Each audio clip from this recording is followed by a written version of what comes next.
Any questions? I'm sure we have a few from the audience. Raise your hand, and the gentleman nominated by the Network of Enlightened Women will bring you a microphone. There's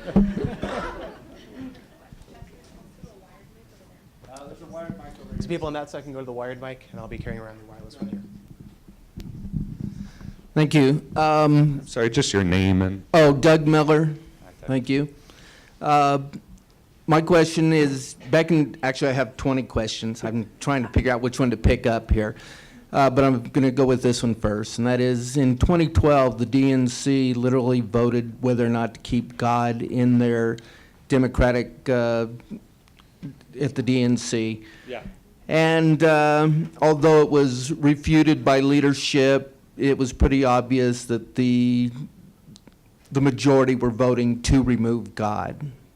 How did you feel about that at the time? Yeah. So I actually usually talk about this when I give these kinds of speeches. I decided not to, but you're giving me an opportunity now. Usually when I talk about it, I compare it to,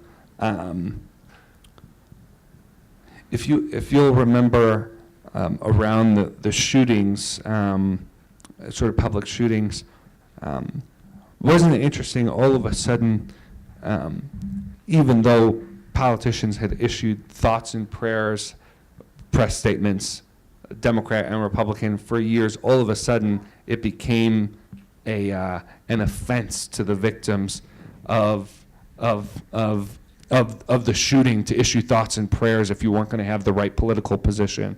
That was a manufactured controversy by liberals who knew that Republicans were going to send out thoughts and prayers, and they wanted to hold their feet to the fire on gun control legislation.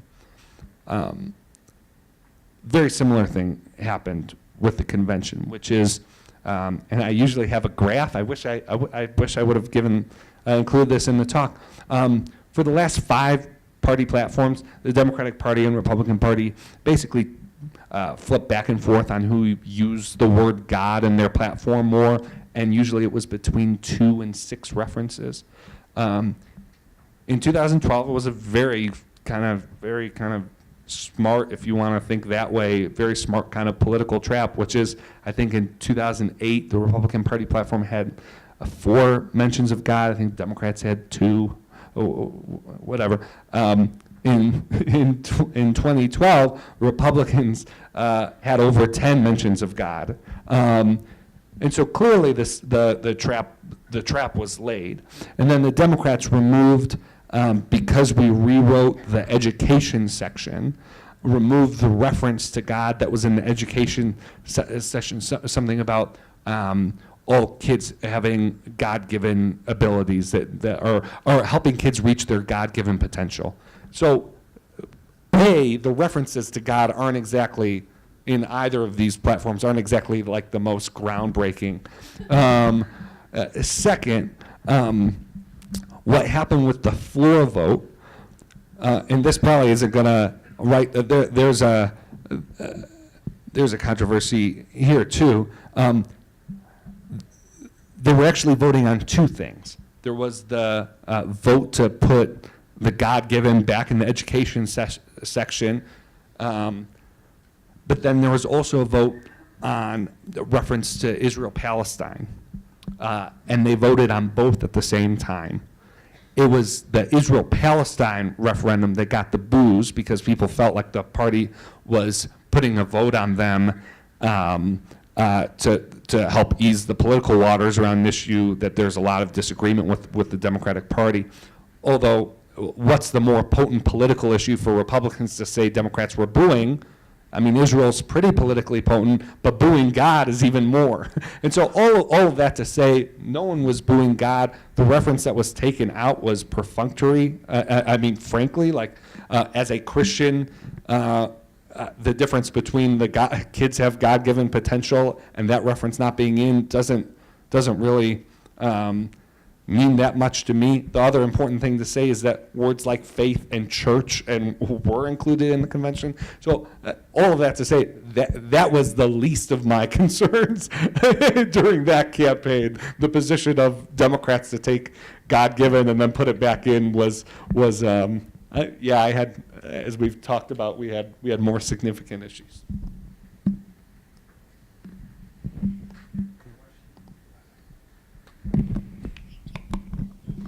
Thank you. My name is Denise Archuleta, and I'm with some members here from Democrats for Life of America. Hey. Hi. So this is a very important event that you're hosting here, and I have a kind of a two-part question. The first part is based on your experience. How would election finance reform help to shape some of the outcomes of elections, given you can compare the NRA is to Planned Parenthood to the degree to which where people vote. And the second part of that is the Democratic National Committee, the way they are now, are using people like Howard Dean to talk about how, even further, how there's no room for pro-life Democrats in the party. And we are dedicated to life from conception until natural death. And so if you have any advice for us, that we would be very helpful, or appreciative. Thank you. We should talk after, because there's some news that's not public yet, but I'll tell you privately. First, on campaign finance reform, yes, on a number of levels, and frankly, the most important to me, the techification of politics has made it so that campaigns can enter your personal life and use emotional levers that previously were not available to politicians. Right. And so,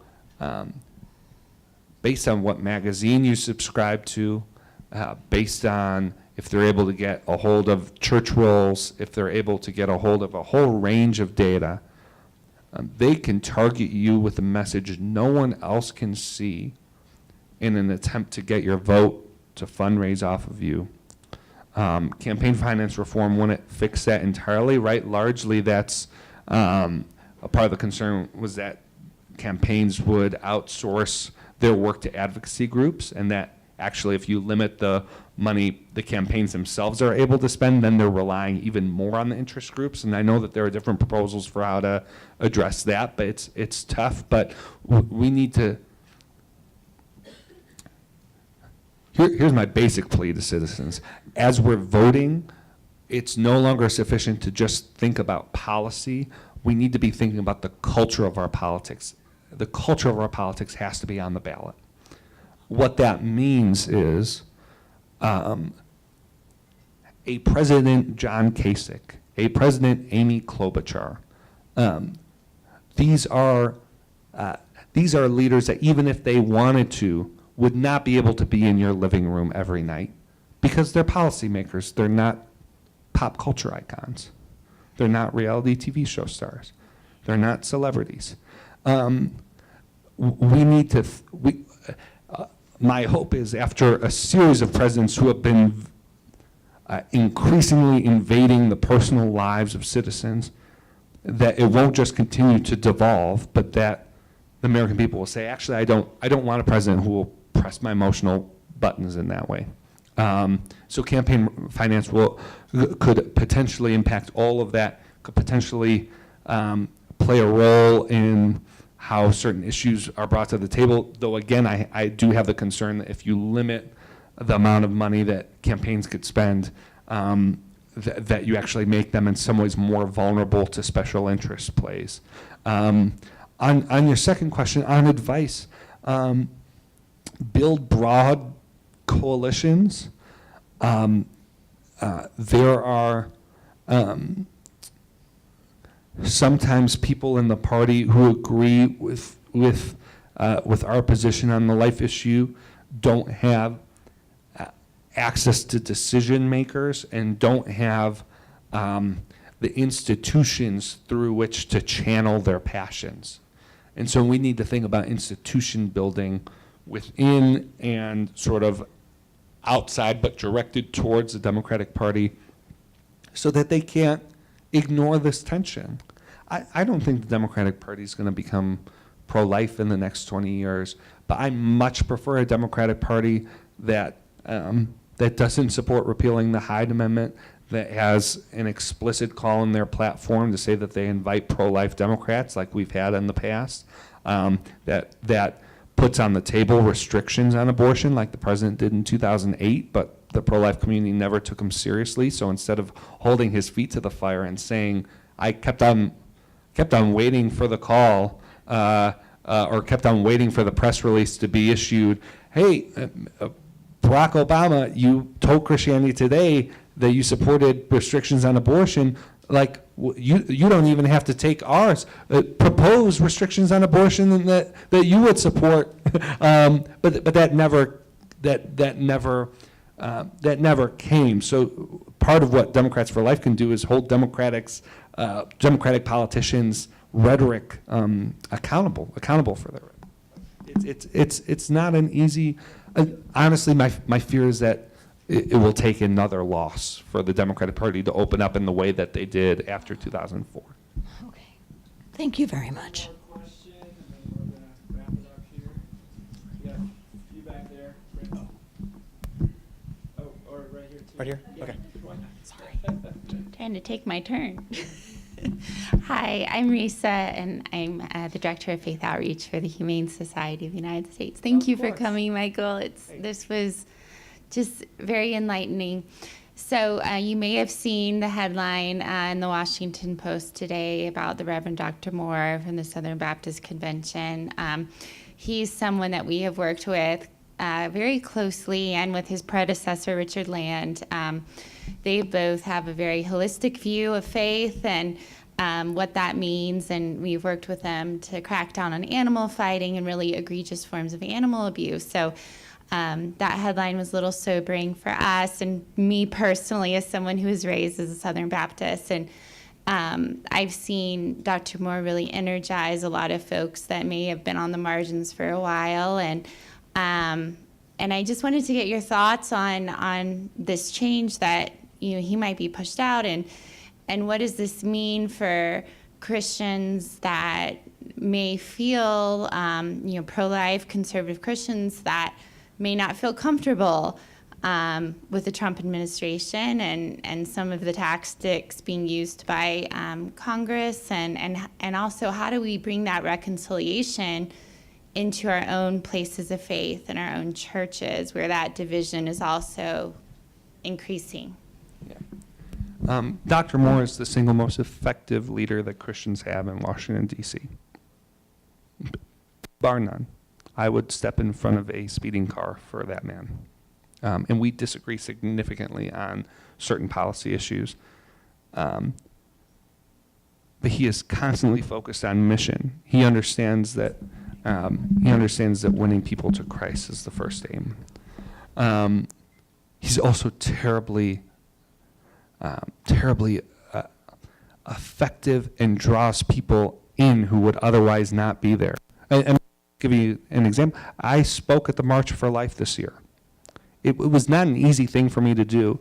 And if someone had asked me who I felt was trying to manipulate me and use me to speak at during the March for Life this year, I would have said no.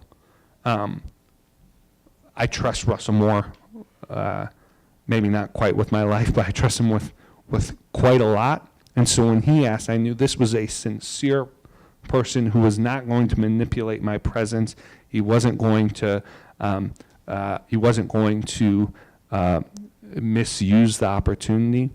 And so March for Life had it was the most diverse March for Life that I've ever seen.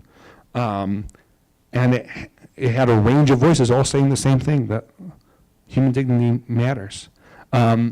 There's no one else that could do that. And so I think the concern is a little overblown. I think Al Mohler, who I know spoke here at President Sweeting's inauguration, important political leaders, heads of seminaries. Russell Moore is broadly respected. What he's facing are politically minded, only really a handful of churches, that are withdrawing funds. It's important to mention they're not just withdrawing funds from ERLC, they're withdrawing funds from missions to make a political point, which should be an indication of the kinds of, well, I think Dr. Moore is safe, and if he was ever to be asked to resign or anything like that, it would be a great loss to the church. Let's give Michael a round of applause for joining us here.